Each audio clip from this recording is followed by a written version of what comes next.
Last time on Colony Confidential. And a lot of times we go out, which you can't do now, go out drinking and having laughs. And then the gossip Monday, what somebody did on the weekend. And it was just a good time. So the definition of culture in business, I'll just give it to you from Indeed.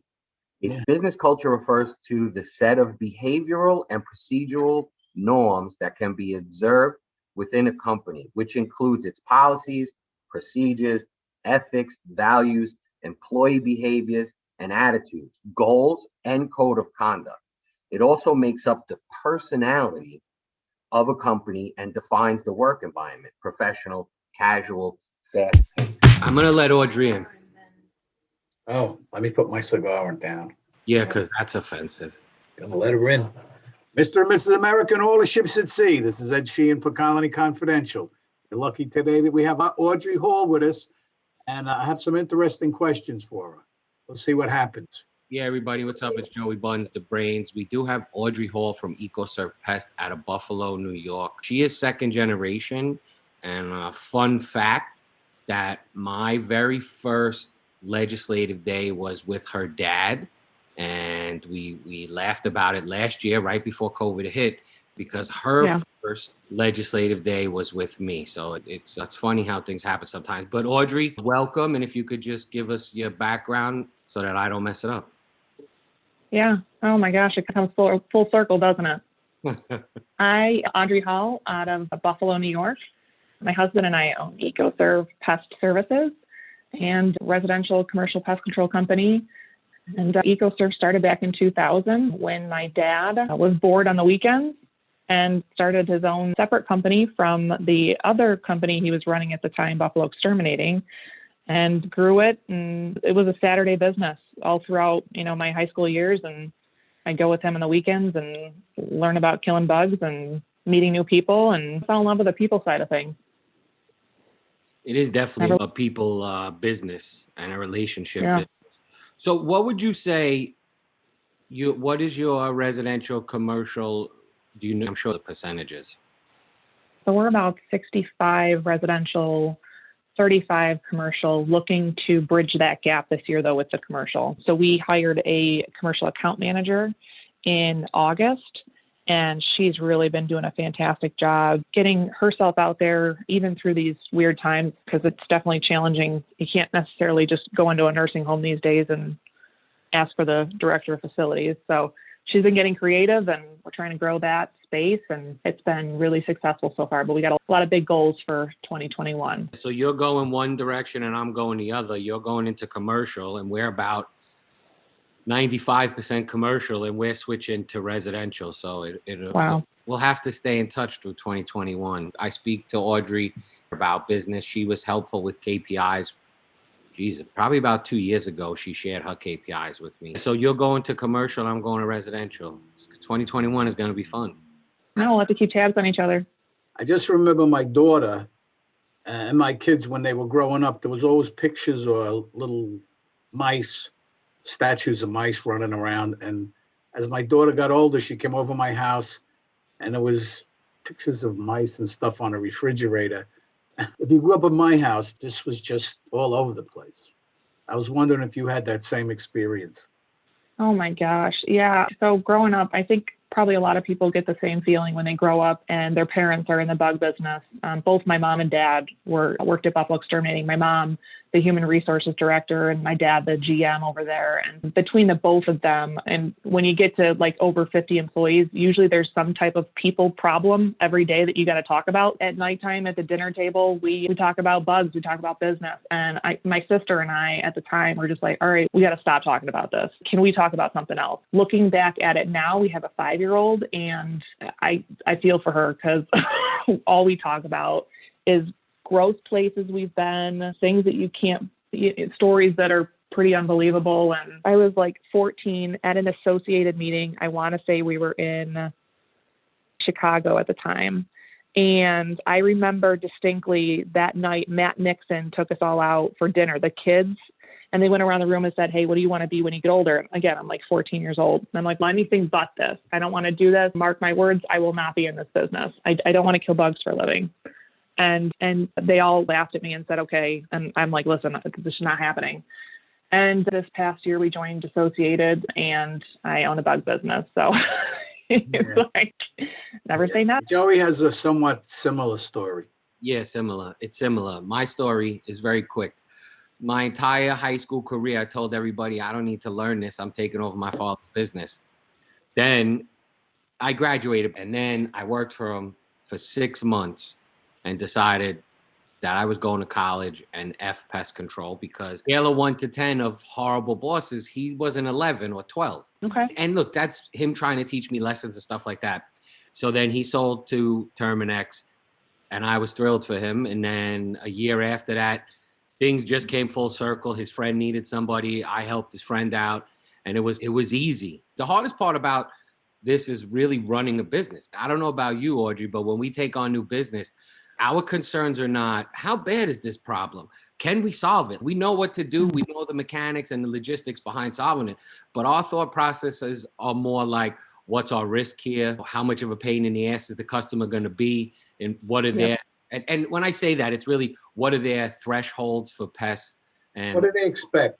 it hasn't been about how to kill things in over 10 years for me. It's been about how to build the business and how to alleviate risks with everything. Risks with employees, risks with new customers, risks with existing customers, identifying those risks. That's totally what keeps me up at night. I was actually just talking to my dad about this the other day. Is he's down in Florida enjoying their retirement life, but I still call him every once in a while and ask about the sunshine. And we were talking about it. One of my dad's business partner, Gary Tank, always said it's not the bugs that make the business difficult. The bugs are the easy part. And now that we have 13 employees, the people side of things are really challenging. And the same with customers. It's not every customer is going to be a good fit for, at least for our business. We're not of the theory that everyone's going to magically fit into the system we have here. And that's what you have to look at when they're vetting us and we're vetting them. It's a relationship and it goes both ways. And certainly commercially, it's huge. If we'll walk into a place and ask, one of the questions we ask is, what's your history with pest control? How many companies have you had? What does that look like over the past few years? And if they say 4 or 5 companies, my thought is, it's you, it's not them. So you put your red flags up a little bit and dig in a little bit deeper. And if they're not willing to change some of the conditions around their environment, we can't be there 24 hours a day. So there's got to be that relationship there. And we've done a pretty good job of understanding that and recognizing that we can't cater to every single company out there. And we're okay with that. I think that's something that we all struggle with. Maybe in the very beginning, we struggle with it a little bit more, where we take on the crappy clients. And then I think we evolve. So you said you have 13 employees. Yep. Do you use PEO, the professional employment organization? And no, I just had this conversation with, oh my gosh, who was I having? I was having this conversation with someone about it.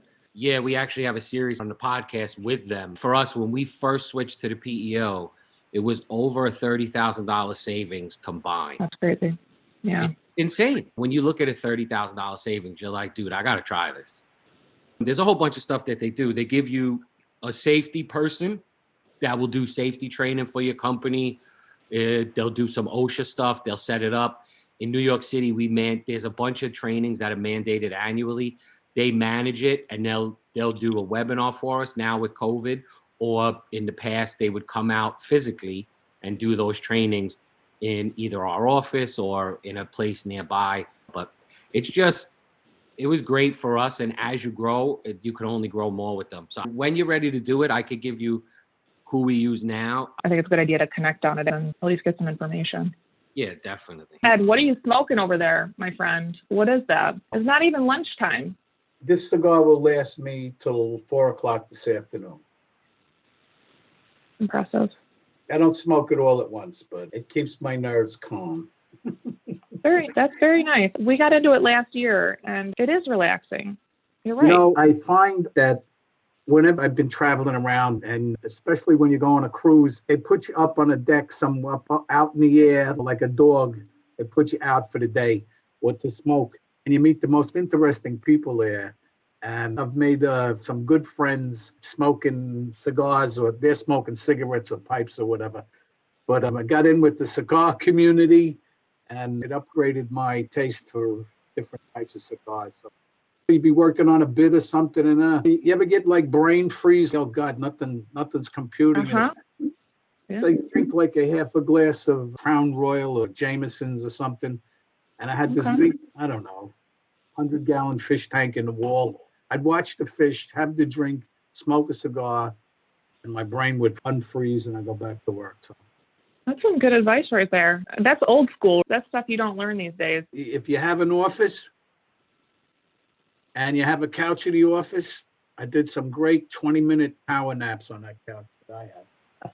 So Audrey, you said that at 14 you were like, I'm never doing this. So how did it happen? I don't even know how it actually happened, but I'll do my best. At 15, 16 years old, I decided I want to be a physical therapist. So I ended up interning at a local physical therapy clinic. Did that, decided, all right, cool, this seems like a great path for me. Went to school my first year, played volleyball there, and was going through the doctorate of physical therapy program. And apparently for that particular degree, you need chemistry and biology and physics, and those were not my strong suits. Quickly learned. And I had grown up on weekends making money, spending time with my dad. On Saturdays, we'd go out and do the work. So I was 16, 17 at the time. Didn't think that would be what I'd want to do as a career, but it was something that I got some money for. So after my freshman year of college, I said, okay, I'm going to go to business school. Went to another college, played volleyball there for a year, and then transferred back home to Buffalo, went to University of Buffalo for 2 years and graduated on time. I don't know how that happened, but if anyone needs advice on how to transfer colleges, I'm an expert. Graduated that in 2012 and took over EcoServe that May. I called myself like the operations manager, but literally this company is $36,000 in revenue a year, and 20 of which came from one account. It was one big commercial account we had, and then we had a bunch of different cottages that I was taking care of. And that's basically what EcoServe was at the time. Again, it was my dad's weekend business. He'd do it on Saturdays. And it was like, okay, here's the keys to the shop and go figure it out. And I joined the Chamber of Commerce. I remember having to cold call and literally having panic attacks in my car. I was worked out of my 2010 Ford Escape, and with magnets on the side, I had a giant plastic ladder rack on top of this little Escape. It was just so like, how do people take my services? I don't know. I'd have to knock on doors and tell them who I am and what I do. And it was really challenging. And some days I wanted to go home and take a nap in the afternoon, and I did it. I'm done. I'm going home, taking a nap. Other days I was up at 3:30 in the morning, heading out to some stores that needed service done at that time. So looking back, I don't know exactly how it all got done. My husband was a big part of it. He was working at Buffalo Exterminating at the time, but on the weekends he'd help me out and we'd go service stuff together. And here we are. I can't say how fast time goes enough. It just is lightning. When I first started, I had enough work for maybe 2.5 days a week. And in order to keep my sanity, I figured out for every 40 business cards I'd give out, I would get one new customer. So I keep counting the cards, Sometimes you go to 100 before you get them. Sometimes you hit 2 or 3 in a row. But it was tough to keep my mind from exploding. What am I doing? I felt like the biggest thing for me is the getting involved with the networking stuff, the Chamber of Commerce, and just getting myself out there. It was super uncomfortable. And I'm sure if people know me now, they didn't know me back then, they'd be like, there's no way you're a social butterfly. You'll talk to anyone. You'll talk to a door and be perfectly happy. But I was really nervous going into those because these people were very successful. They had their stuff together. They drove up in their fancy cars, and 18, 19-year-old Audrey is going in trying to act like she has it together. And it was terrifying, but I did it. I told myself, you got to keep doing it. You got to keep meeting these people, and you get more comfortable and you find your people, and you go to these networking events and they're like, oh, hey, Audrey, how's it going? And it's all about relationships. It's all about relationships, about being the person you say you're going to be, doing the things you say you're going to do. I think that's how it works. I think New York City is all relationships, and you guys probably know that more than anyone. What I found, that you make different relationships, and in order to keep certain accounts, you got to go to political dinners and this and that. And what I found, you were the exterminator, but after a while, as long as you did a good job, people would call you over. I was with doctors, and they were asking me about the roaches they got in their apartments and this and that. So I found by doing a good job showing up at them, it didn't happen right away. But once you get a reputation is that you're reputable, you're honorable, and you do a good job. Yeah. Just show up at the meetings. And I also found out at these meetings that people that I thought were big shots, so I want to be like that guy, I found out I didn't want to be like that. Basically, the whole thing is be yourself. Confidence in what you do, be good at it, and wrap it up. Good talk, it doesn't hurt. Networking, certainly for commercial. New York City is a big relationship game. I really do believe in the commercial sector, networking and relationships are where it's at. I don't know if you were on the thread, but there was a recent thread somewhere on social media about what vehicles to buy and should I buy this. I was always taught that a nice vehicle is another tool. Don't get me wrong, it's a little bit of an indulgence too, but it's twofold. But it is a real tool for the business because you show up in a nice suit or business attire, you have a car that either blends in or stands out, and people see all that, and everybody's always, they're going to think that I'm charging them too much money. If you're doing the right job, the person that thinks you're charging them too much money is one of two things. Yeah. Jerk off or jealous. Yeah. I paid for that car. I paid for that car. You didn't even pay for the hubcap. Yeah. And then the other key was what you said is showing up in the Carhartts. I remember I showed up to our friend from the Emerald Guild one day, and I was dressed in a work uniform, and he literally paraded me around the entire building. He was like, come on, we got to walk around. I'm like, for what? He's like, I want everybody to see that the owner's here dressed to work. I said, okay. But I guarantee you he went to his team and said, that's the owner, he's here. And this guy is, everybody that comes under his tutelage and then goes to run their own buildings, they get a list from him of who to call. And we're on the list for him for those things. So one became 25. And I'm sure you learned that. You shouldn't have learned that lesson. We were going up to Cape Cod, and I stopped in the hotel in Kisco, New York that we did. I went in, saw the manager, went down, saw the housekeeper. I walked out a side door, got back in the car, and then we stopped at another hotel in Danbury. And his brother asked me, what are you doing? I said, I'm flying the flag. But you didn't do any work. I go, yes, I did. I showed up. I'm the owner. So, yeah, I think it was very important for me. I ran a different type of business than Joey. But I thought it was very important that the owners show up every once in a while. I'll tell you what, when I was transitioning out of the field and I had my first hire, my brother-in-law actually is still with us, but he was my very first hire in 2014. And I remember leaving those accounts. I had to introduce John to those accounts. But I remember initially they were like, all right, this is the owner. She's going to take really good care of us and she knows what she's doing. She's done this forever. She knows our account up and down. And then you get that first hire and all of a sudden the owner's not taking care of it, someone else is. So you have to, for us, it's one of the things that I didn't recognize was going to be such a challenge when we did bring our first hire on was that perception from the customer and making sure that they feel comfortable that all the things that you're doing to grow the business are in their benefit. And you can't ever forget about that because, yeah, it's tough. We still have some guys here who go above and beyond for the customer. And then you get another technician who shows up and they're doing the job. It's all about setting that expectation. It's still a challenge for me to this day. Anybody that started from a small business, that number 36,000 a year rings bells because I bought Colony Pest Management from someone that said they were doing about 8,000 a month and it was really about 3. So I almost have that exact same number, but I had to wean people off as we grew. And basically, even to this day, people have my cell phone number, certainly people that have been with us since I was in the field. And there's certain people that I have to still speak to. And if they want to speak, I'm not off limits to them.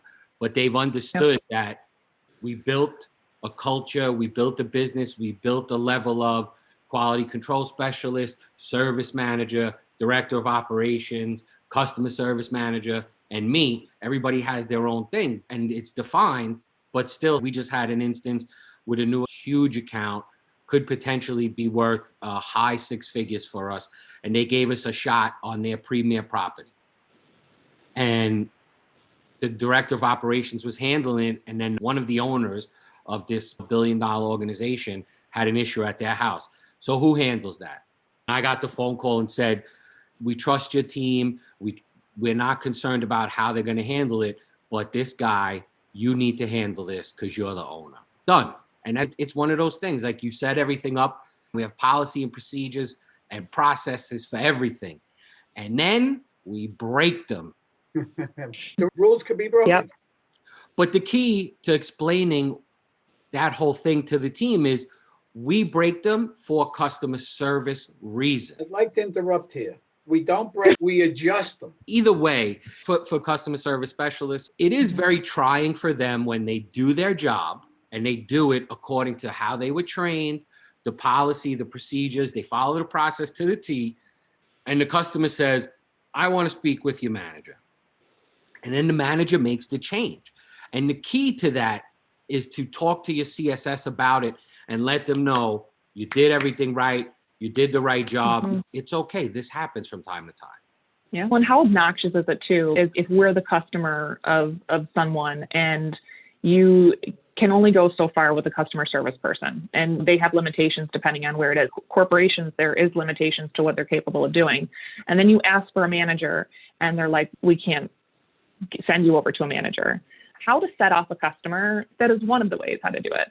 And that's, I think, is a great point, is making sure that those people are accessible. And sometimes a customer really just needs to talk to a different voice. They don't necessarily need a manager. They need someone else to say that they understand. And maybe we're going to take the same approach as the customer service person was, but just need to hear it from someone else. And we're more than happy to do that here. And certainly at the end of the day, we want to make sure it's a beneficial relationship, but they feel that they're heard, they're listened to, and we take care of their problems. So it's definitely a balance. But at the end of the day, we have to take care of our people. We have to make sure that they feel supported in their jobs and the things that they're doing and the processes that we put in place, they're there for a reason. And like Ed says, it's okay to bend the rules a little bit, especially for those accounts that are going to make it or break the rest of your year. If it's going to blow your budget out of the water, there's a few that we got like a top 10 account list. And we make sure we take really good care of those people. And yeah, if we need to bend the rules a little bit, we bend the rules a little bit. That's the great thing about owning a business. You can make those adjustments, right? I think that's one, I love a lot of parts of my job, but if we want to be flexible on something, I think we just collectively decide on it and make it happen. Yeah, as issues emerge, you have to adjust to them. I don't care how many plans I made, and I realize Joey's the brain. I don't care how many plans anybody makes. There's always something that comes up, and emerging issues, you've got to be able to adjust to them and deal with them. Ed, are you talking about like a global pandemic? That's so weird. They don't seem to be doing a great job with that, huh? One thing that I wanted to get back to, you have a salesperson that walks in cold called. How does that work? Because I tried that, but you go in there like, I don't have time for you, leave your card. I was better off going to the dinners of other healthcare facilities and meeting these people. And I met a lot of them playing racquetball too. I don't know. You're very charming. I think you would be just as successful. Oh, don't tell him that, please. Wait, I got to write it down. What's today's date? It doesn't matter. I'm sure you hear it all the time. Cold calling is certainly a technique. And you have to be, in sales period, you have to be able to hear the word no, piss off, I'm going to shoot you in 5 minutes if you don't get off my front lawn. You have to be able to take that. But that's a good segue into my other question, right? Because networking, I think all of us agree, is the way into commercial properties for the most part. So that's how you started. I know you're still doing that. What else are you doing, or what's the second best thing that's working for you on getting new business? We've been doing a little bit of online search stuff. It's not super successful, but it's all part of this very complicated commercial equation. So we've been getting some calls from there. We also rely heavily on our current contacts to link us up. And we do really well in nursing homes and assisted living facilities. And we build really strong relationships with those facility directors and administrators. And when it's time, when we've built that relationship up, we say, okay, who do you know? Who can you send us over to? And that's not a cold call. That becomes a warm call. And Joe, you sent someone to us last week, and he didn't stop singing our praises based on things that you had said about us. That's been really successful for us. A lot of times those commercial companies have their own associations, just like pest management. So like local networks even. And honestly, Buffalo, we're called the city of good neighbors, but like literally everyone knows everyone. So it goes both ways. You do a good job, people know, and they will say something about it. if you ask, or you do a shitty job and they will know and they will tell everyone. We found that very successful. Lindsay's working on building up relationships on LinkedIn and just connecting with people there. And we're trying to create the EcoServe brand and some of the ways that we're different from other organizations. Because I think commercial, it's a lot of things with commercial. It's how you respond to issues when they come up. How fast can you get out there? Because food manufacturing account, they can't wait necessarily 24 hours for a problem to be dealt with. They've got their food supply on the line, making sure people know that we're a local company and we care about you as the individual, but we understand that a pest problem for you is a little bit different than a pest problem for maybe a homeowner or something like that. So we try to make sure that's communicated. And we did a testimonial video with one of our commercial accounts 2 years ago. And so we utilize a few different things. I think commercial can sometimes get super stuffy and super protocol based. And we have those protocols, but I also think at the end of the day, it really goes back to those relationships and who you are as people and working with the company. And you can call someone like Lindsay, she's our commercial account manager. She has her cell phone on her. And if an account needs something from her, she's going to answer. You don't need to call a hotline in another state to get service. So far, it's been really successful, but we're still tweaking stuff. Yeah. One of the things that we did pre-COVID that was pretty successful for us, we did a happy hour and we had existing customers, and their price of admission, if you will, was to bring someone we don't know that could potentially be business for us. And we had a PowerPoint that I don't think we ended up doing. We just ended up having one-on-one conversations because it was such a layup, because these guys all have engineer friends or building management friends. So it was less formal, even though we were prepared with the PowerPoint. And that really started to work well for us. And people smoked cigars, drank, ate, whatever it was. And everybody left, one, with their friend telling them, I use these guys and they're great. And then two, having a conversation with us and potentially testing us with some of their problems and how we would respond. So that worked very well. And that's networking again. It's just in a different way. That is city networking, Joe. I've never heard of that strategy before. I think we could do like a little low-key version of it. I can see a whole nightclub being shut down for colony pest management or whatever, and you in your tuxedo and Ed in his pinstripe suit and polished shoes and his silly little hat. And that might be how we have to celebrate the end of COVID, to be quite honest, but we ain't there yet. I'll be right. You're always welcome to fly down from, what is it, an 11-hour flight from Buffalo? Pretty much. 45 minutes. Oh, yeah. But it's a drive, right? It's 8 hours. I know you've driven more than once. 7.5. Wow. Yep. For residential, we're throwing the book at residential. We're doing Google Guarantee. We're doing branding campaigns. I actually looked into door knockers. Have you thought about that? No, of course not. I'm very passionate about door knocking and how obnoxious it is. I know it's a quick way to cash, but it's not the way we want to be as a company. It just isn't. I know that it's how do you take a company from $500,000 to $4 million in 2 years? It's just the way I don't know. I can't do it. I can't see that being successful in the type of business my husband and I want to run.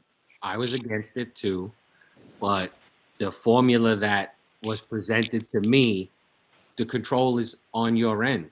We were going to give it a shot. I was realistic with growth because very much like you, I want to be profitable and I want to have a good sized business, but I wanted to grow at a rate that is sustainable with my level of quality. I always ask everybody, tell me your worst story in pest control, or funniest, most outrageous customer, most outrageous situation. I've seen it all. I remember nice gentleman, we were doing them for years. I showed up one time and he says, that stuff you put down for the rats, they're dying. I said, I didn't put anything down for rats. He goes, well, in my bedroom. So I pull his bed back and there's a dead dog with all maggots in him. I'm like, whoa. And he goes, oh, I've been looking for that dog for 3 weeks. I'm like, you found him. But I just felt creepy the rest of the day, which is hard to make me feel creepy. So You got a story? Yeah. I've got so many stories. If you've been in pest control for 3 months, you've got stories. So I was in training a number of years ago, and we were going downtown Buffalo. I was with one of the training guys, Jeff, and we were in a hotel. I'll use that term loosely. It's extended stay, single bedroom, bathrooms in the hallway. You walk in, you get that weird musty odor that you just know stuff's about to happen. So we were doing bed bugs and roaches. And one of the rooms, I swear it was like from a TV show. You walk in the one room and there's just the entire wall is coated with pictures of ladies. And then you walk into the second room and the guy won't let us in. And I am literally 18 years old. I'm an 18-year-old female in this space where guys are not used to having 18-year-old women be in, and then I'm the bug killer on top of it. So that gets interesting. And so he finally lets us in, and he's got burn marks all over his face from the drugs that he was doing. And you could see like all of the needle marks up his arm, and he wouldn't let us in. And then the third room that we went into, Jeff apparently does not have as good of a stomach as I do, but we walk in there and the odor is just horrendous. And we're just like, what is going on? Let's get this done. We got to encase the mattress. So I start pulling off the bedding of this twin bed. I remember it to this day. It's against the wall, the box spring and the twin. There was no bed frame. So I pulled the sheets off. And gosh, so gross. And I probably shouldn't even be telling the story. This is so gross. I pull the bed away from the wall. Jeff's opening the encasements, and there's human feces down the back of the bed. If I remember correctly, I'm pretty sure Jeff went through up. I was like, all right, I'm done. I'm doing this. I'm out, tapping out. Jeff, okay, we're not going to be doing this room today. I'm like, no shit, we're not. You see this kind of stuff and you realize how lucky you've been. 100%. That, and thank God this was really like run down. I can't even imagine what rent was. $20, I don't know. And luckily no children. I've been in several situations where you just want to walk in and cry, and you're just sad that children live in certain conditions. Luckily nothing that I've ever had to make a phone call for. I know people who have, but yeah, you realize that you have much more than most people do. Audrey, legit, for those of you that don't know, she's very modest with her pedigree and her resume. She recently did a webinar about forecasting for your business, was kind enough to share that with everybody involved. She's heavily involved with National Pest Management. She's heavily involved with the state association, but really more localized to her area, which we both would agree is underserved by local. And whatever those reasons are, doesn't matter. But she's very active. She's spoken at Russo's on the Bay for us. And I say all that because she won't say it herself. Just a wealth of information and knowledge, and continues to grow. So my final question for you is, what would your number one piece of advice to someone starting out in pest management?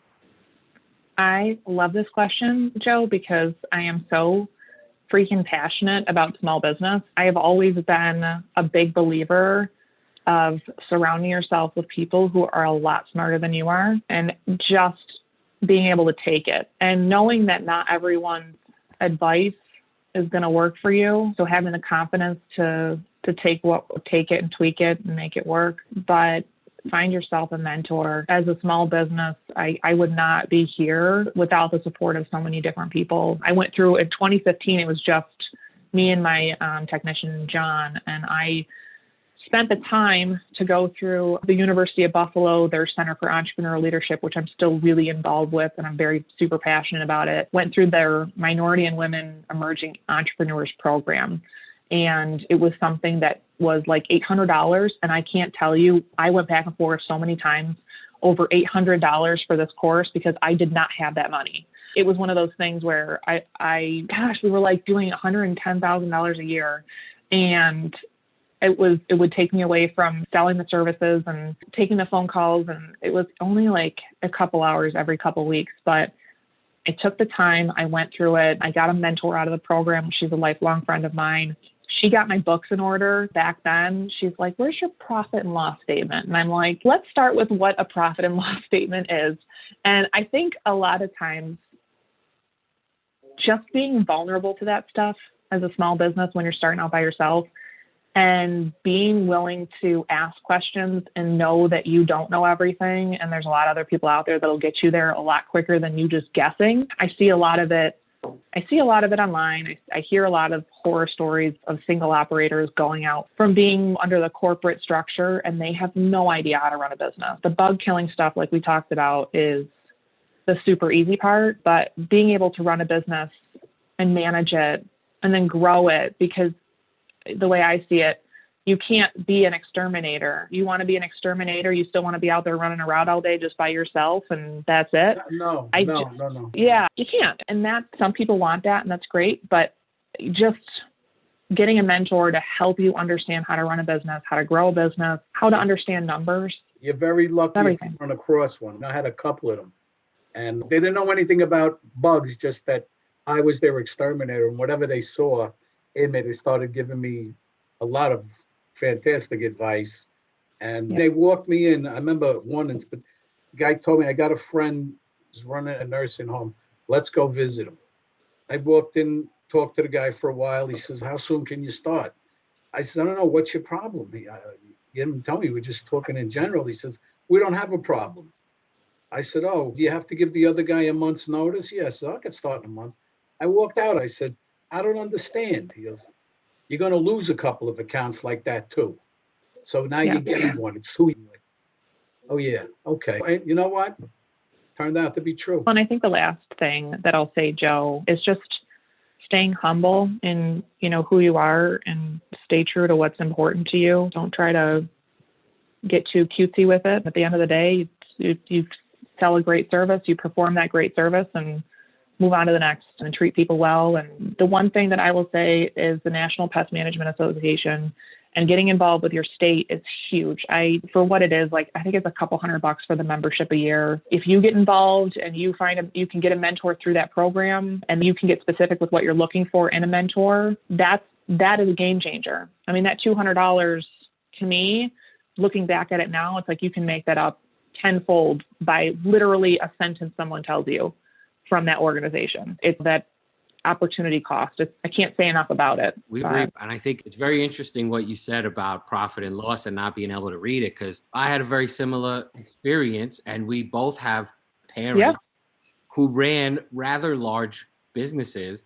So first off, I started the business. My uncle, who has run sales divisions for billion-dollar companies, says the number one reason small businesses fail is for bad accounting. So I take a QuickBooks course, I take a small accounting course, just because I was like, all right, I got to be on top of this. And I definitely think that knowing the numbers is something you gravitate and elevate with from when you first start to where you and I are now, where you're probably more dialed into on a monthly basis what all your costs are. And if I'm at 6%, something's off this month, and you could dial into it.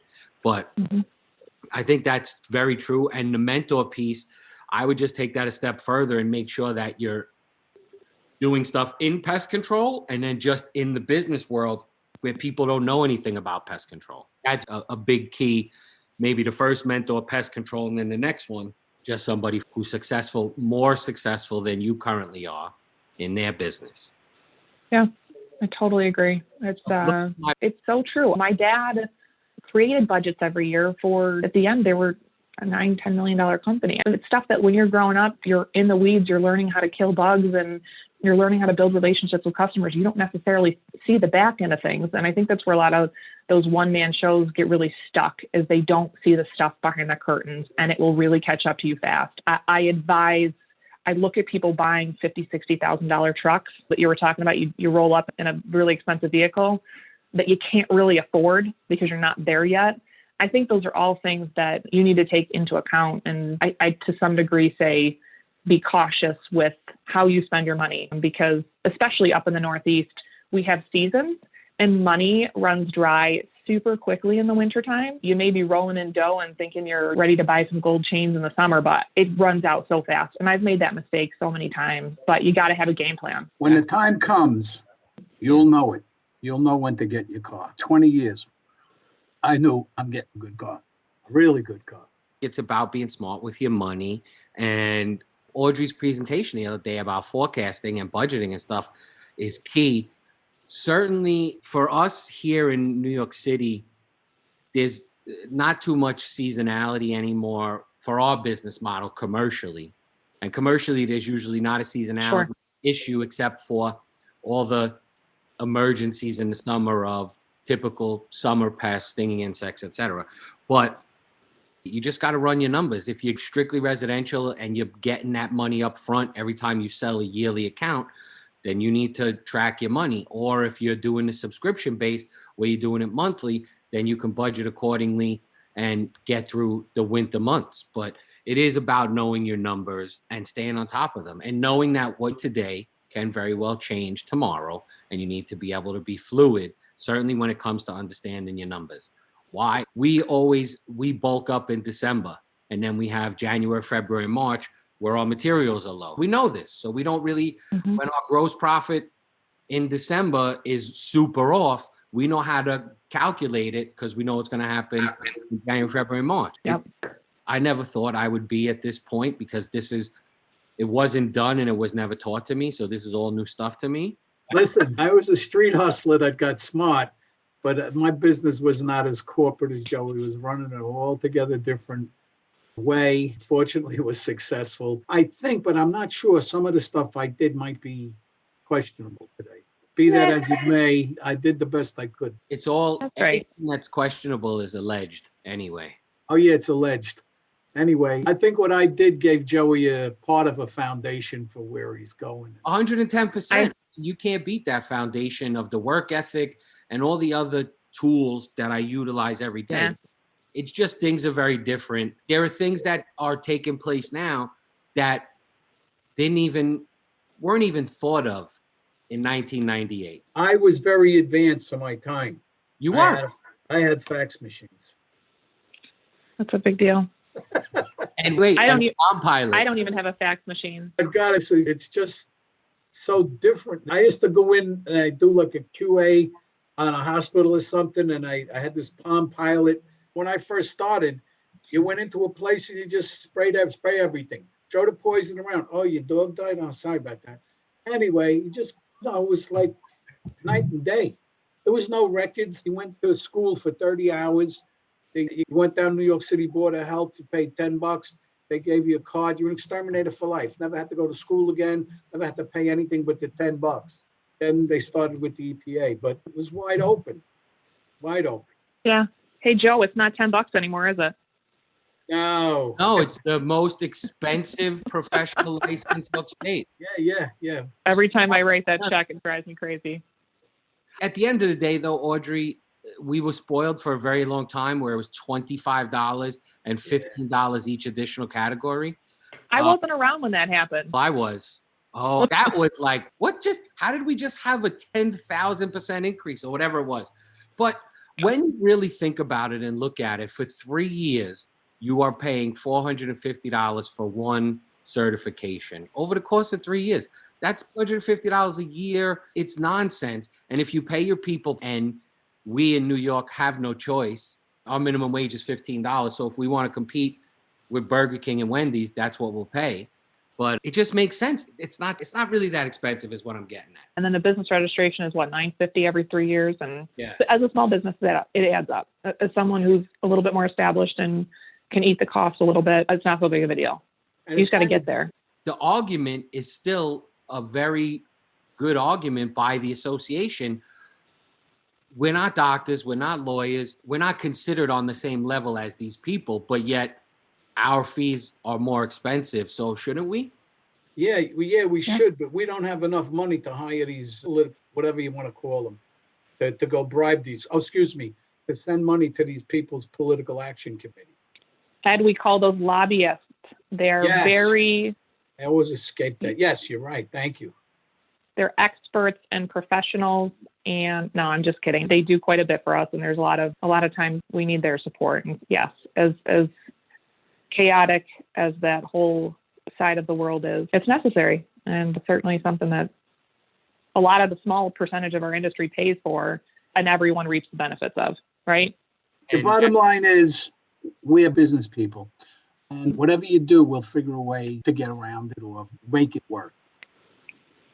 Because that's what we do. Listen, as long as all these Greenpeace people keep pushing their agendas, we eventually are going to be able to charge more than lawyers and doctors. Yeah. Because it's going to be a ton of labor intense stuff. The rodenticide ban in California, I give it 2 years before it's in New York. Yeah. And I got the baseball bats and pointy shoes ready. Let's go. I was thinking the same thing, like paintball guns. Or is that inhumane? I'm trying to figure out, are we going to relocate them? What do you guys want to? I think PETA should create a sanctuary for them. I love that. You relocate them to customers that are way behind in their bill. See my representatives come for the money today? Because more of them are coming if you don't pay. You heard it right here. Oh, it's funny because I may or may not know somebody that did a raccoon job for an automotive place, and they never paid the bill. And the guy told him on the phone, basically, way less kind of F you already got rid of them. Yeah. So there may or may not be a video somewhere floating around of 4 raccoons and a couple of, what are those things called that look like rats? Possums running into the automotive shop and about 8 big ass grown men running out screaming. Mm-hmm. Yeah, that's always. It might have called somebody and said, "Oh, we'll pay now," and we were just like, "Nah, it's too late, buddy. Good luck." Wow. My friend Donald Murphy told me about this thing called a mouse diving board. You can get it on Google. They go from $9 to $19, and it's just a very. Are they paying you for this promotion? No, I'm just listen. You're talking about green pest control. It's something you might want to look at. All right. The Listen, cars don't pay for themselves. no. Ed Sheeran just bought a new car to drive to Florida. Joe, you're going to have to text me what he got.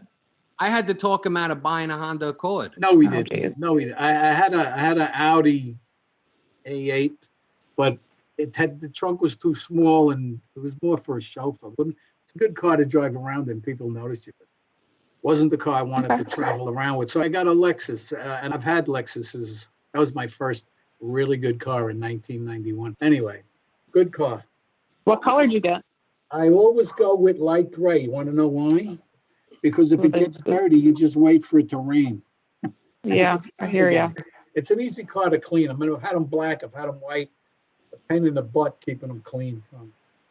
I I gotta know, tell you, those car washes. the white car for me takes a long time to look dirty. Okay. That is true.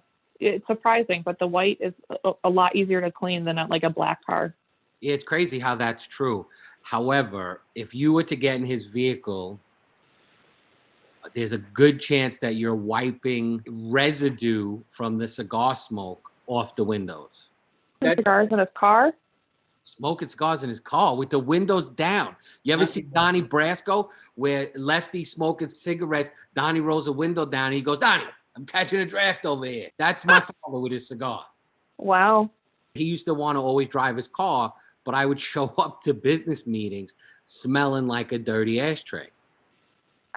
So we got a cigar club here and we'll go, I don't know, every couple of weeks or so. And I swear I can't stand it. I made the bad mistake. You guys don't understand this, but I brought in my really expensive freaking Coach purse into the cigar club and walked out, and that purse stunk for a solid 2 weeks. My clothes, my hair, everything, you can wash that stuff, but a purse, what do you do with it? Unfortunately, I had to go buy another new purse, which was heartbreaking, but I did it, and never again. And now that's my cigar purse. The cigar was like my trademark after a number of years. That was a time you could smoke cigarettes and cigars anywhere. Man, So it wasn't in those days, it was different. that is true. That is true. Way different. Hey, listen, it was great talking to you. I can't wait to meet you in person. I just want to thank you, Audrey Hall of EcoServe Pest out of Buffalo, second generation. She's on tour with NPMA. A lot of good things going on. You are basically, you're on tour from your living room. Listen, it's no small feat to do what you did to go from 36 $1,000 a year to 13 team members. Congratulations on that. I'm sure your father and mother are super proud of you. I look forward to you being the next Buffalo at doing about 8 to 20 million. I look forward to watching that. Thank you so much. I appreciate it. It's really nice seeing you guys. You guys look like you're doing really well. You want to do your famous thing over there, America? Mr. and Miss America, all the ships at sea, Ed Sheehan for Colony Confidential. Today I had the pleasure of talking to Audrey Hall. Thanks for tuning in. Gave you some good tips today. So listen carefully. We had a few laughs. And Mr. and Mrs. America, till we meet again, God bless you. What up, everybody? It's Joe Sheehan, formerly Joey Buns from Colony Confidential Podcast. Do you know why I don't go by Joey Buns anymore? If you answered no, then you're missing out on everything we got going on social media. Go check us out and follow us on Instagram, Facebook, and LinkedIn, as well as other social media platforms. Tune in for updates and videos of what goes on behind the scenes of the podcast, and I want to thank you again for listening. Now let's go.